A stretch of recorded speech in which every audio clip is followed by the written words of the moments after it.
തൃപ്പൂണിത്തറ നഗരസഭയിലേക്കാണ് ഇനി പോകേണ്ടത്. അവിടെ BJP ഐതിഹാസികമായ വിജയം നേടിയിരിക്കുന്നു. ഇപ്പോൾ തൃപ്പൂണിത്തറയുടെ പുതിയ നഗരസഭാ ചെയർപേഴ്സണായി PL ബാബു സത്യപ്രതിജ്ഞ ചെയ്യുന്നതിൻ്റെ ദൃശ്യങ്ങളാണ് പ്രേക്ഷകർ കാണുന്നത്.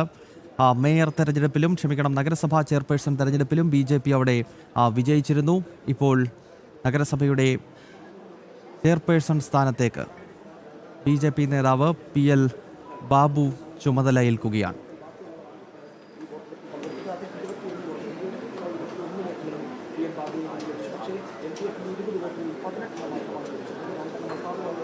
കഴിഞ്ഞ തദ്ദേശ തെരഞ്ഞെടുപ്പിൽ തന്നെ BJP വളരെ നിർണായകമായ ഒരു ശക്തിയായി തൃപ്പൂണിത്തറ നഗരസഭയിൽ മാറിയിരുന്നു 2020-ൽ.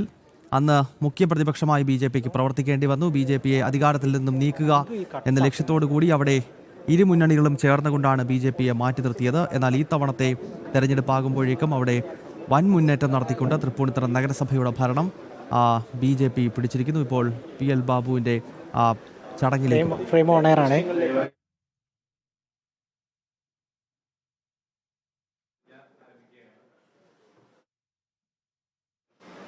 സത്യപ്രതിജ്ഞ ദൃഢപ്രതിജ്ഞ.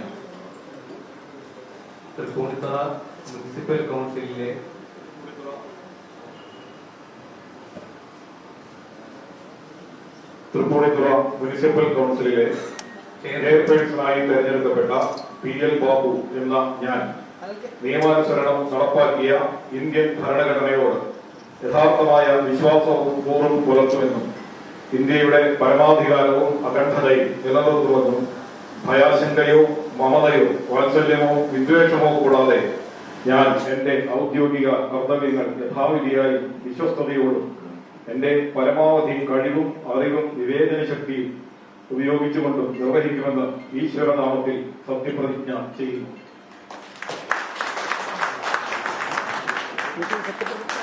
കഴിഞ്ഞിരിക്കുന്നു. അങ്ങനെ തൃപ്പൂണിത്തുറ നഗരസഭയുടെ ചരിത്രത്തിൽ ഇതാദ്യമായി ഒരു BJP ചെയർമാൻ ഉണ്ടായിരിക്കുകയാണ്.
നഗരസഭയിൽ BJPയുടെ ഭരണം. അവിടെ നഗരസഭാ ചെയർമാനായി BJPയുടെ മുതിർന്ന നേതാവ് PL ബാബു ചുമതലയേറ്റിരിക്കുകയാണ്.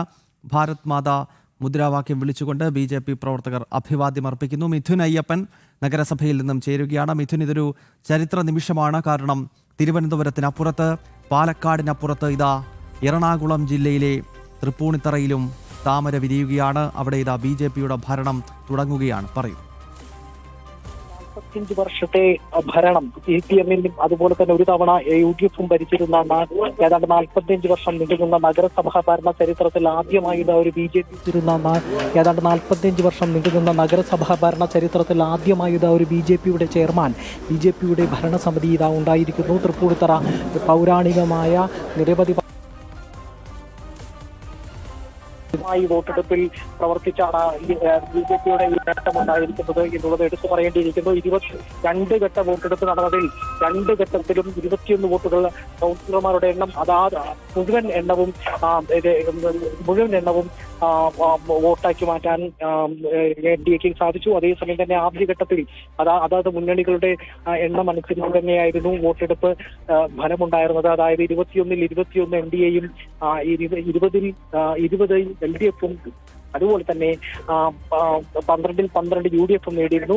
കേവല ഭൂരിപക്ഷമില്ലാത്തതിനാൽ രണ്ടാം ഘട്ട വോട്ടെടുപ്പിലേക്ക് ഏറ്റവും അവസാനമെത്തിയ സ്ഥാനാർത്ഥിയെ മാറ്റി നിർത്തി രണ്ടാം ഘട്ട വോട്ടെടുപ്പിലേക്ക് നീങ്ങി. ആ ഘട്ടത്തിലും 21-ൽ 20 വോട്ടുകളും NDA നേടിയപ്പോൾ 2 വോട്ടുകൾ LDFന്റെ 2 വോട്ടുകൾ അസാധുവായി എന്നുള്ളതാണ്. അതായത് 20-ൽ 18 വോട്ടുകൾ മാത്രമേ LDF സ്ഥാനാർത്ഥിയായിട്ടുള്ള അഖിലിന് നേടാൻ സാധിച്ചുള്ളൂ. 2 വോട്ടുകൾ അസാധുവാക്കി മാറ്റി നിർത്തുകയാണ് ചെയ്തത്. UDF സ്ഥാനാർത്ഥി ഇല്ലാത്തതിനാൽ UDF വോട്ടെടുപ്പിൽ നിന്ന് മാറി നിൽക്കുകയാണ് ഉണ്ടായത്.